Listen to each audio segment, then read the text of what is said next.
Paramashivoham Om Nithyananda Paramashivoham Om Nithyananda Paramashivoham Om Nithyananda Paramashivoham Om Nithyananda Paramashivoham Om Nithyananda Paramashivoham Om Nithyananda Paramashivoham Om Nithyananda Paramashivoham.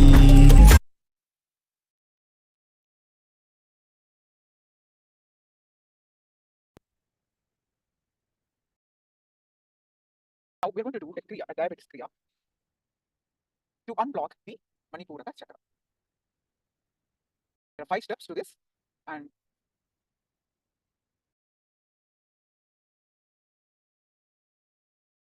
the reference for this Manipuraka should consult. So this kriya, diabetes kriya, is from Gajendra Samhita, Upadesha 2, verse 16. Padauja bhumau samatapya prataspasve nivesayet sthiragayam samasadya gomuka kritihi. The right ankle should be placed near the left buttock, and the left ankle should be placed in the right buttock. The body should be steady and mouth should be raised a little high, sitting equally. This is called Gomukasana. So we'll be doing the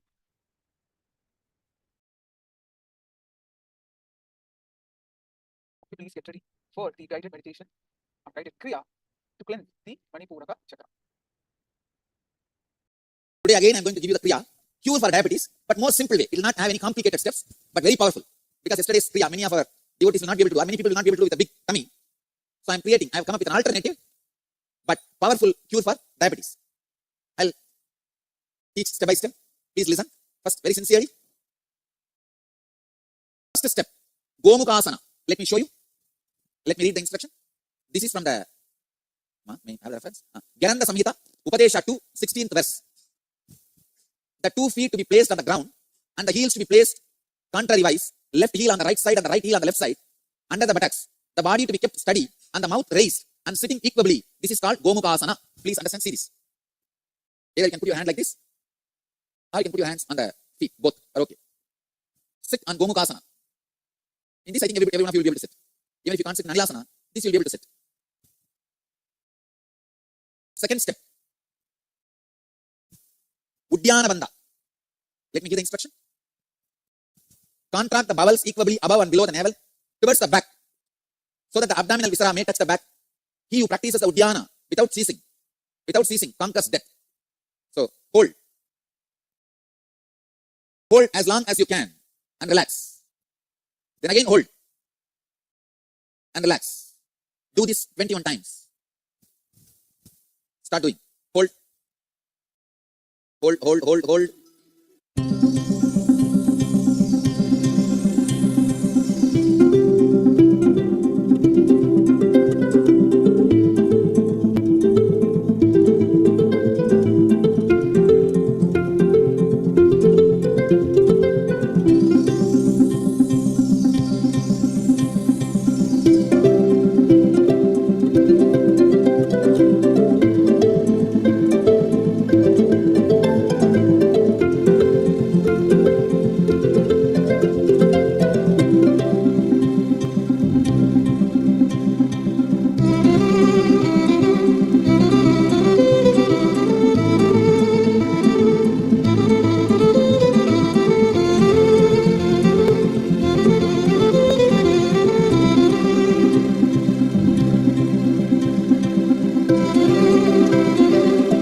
Next step.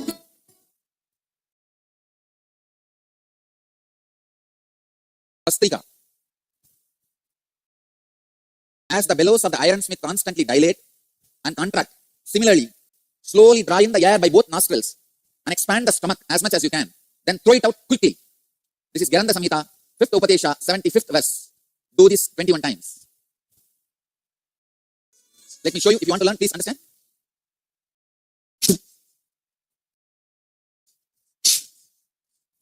Do this 21 times.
Mucha pranayama. Let me give the instruction. Inhale. At the end of the inhalation, gradually become fixed on the Jalandhara Bandha. Means put your chin on the chest. Hold as long as you can. And when you feel uncomfortable, exhale very slowly. This is the Hatha Yoga Pratipika chapter 2, 69th verse. Mucha pranayama. I'll show you.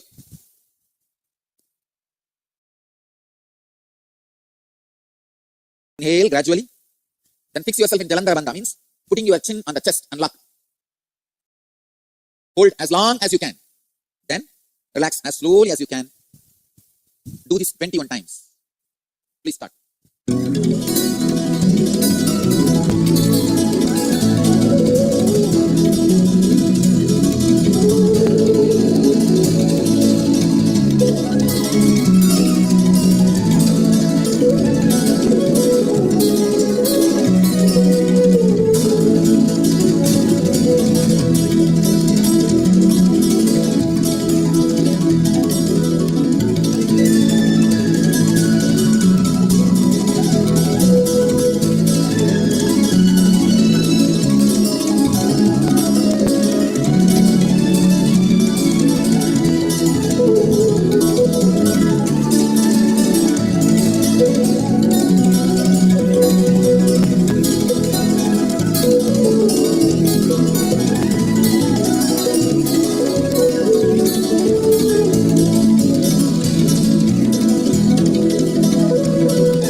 Bhramari Dhyana.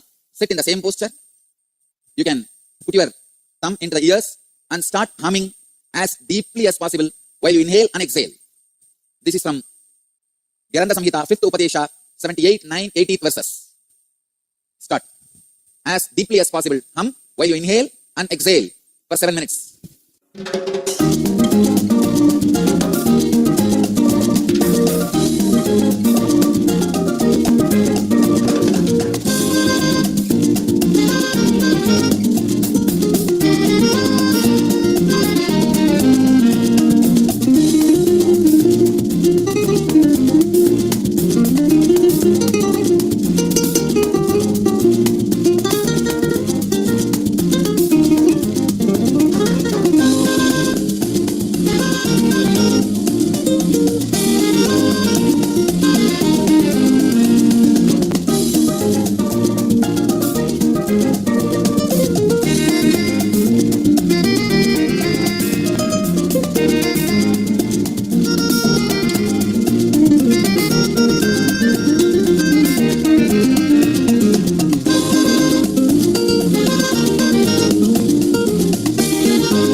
Stop.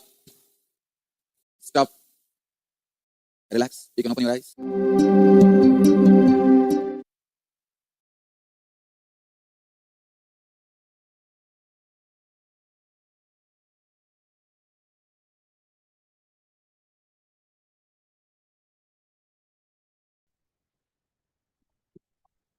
Yeah, experience, how you feel, and let's move on to the power manifestation. You can share your experience of this kriya. Then let's move on to the power manifestation.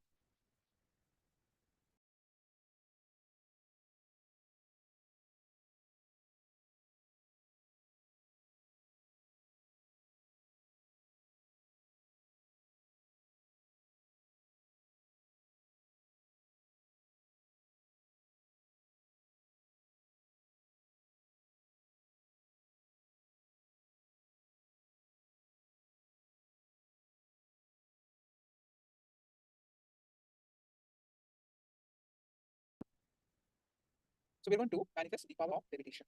Today, we're going to manifest the power of levitation. So basically, how it is, you sit in by experiencing the oneness space. You need to sit in lotus posture. Ideally, if you cannot sit in lotus posture, you can sit in cross-legged. Then you can your legs are locked, then your hands are locked in Samana Mudra. And keep it in your lap. Your head, neck, back, straight line. Alright. So basically, you sit in preferably lotus posture. Then that means Padmasana. Then you cannot then sit cross-legged. Make sure nothing is there around you. Then your hands in Samana Mudra and placed in your lap. Then sit straight with your head, neck, back, straight line.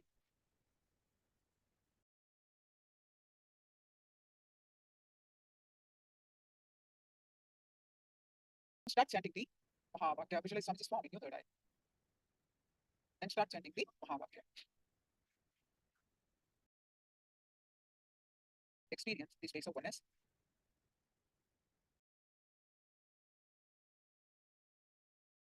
To lift up that space of oneness, declare to lift off the ground.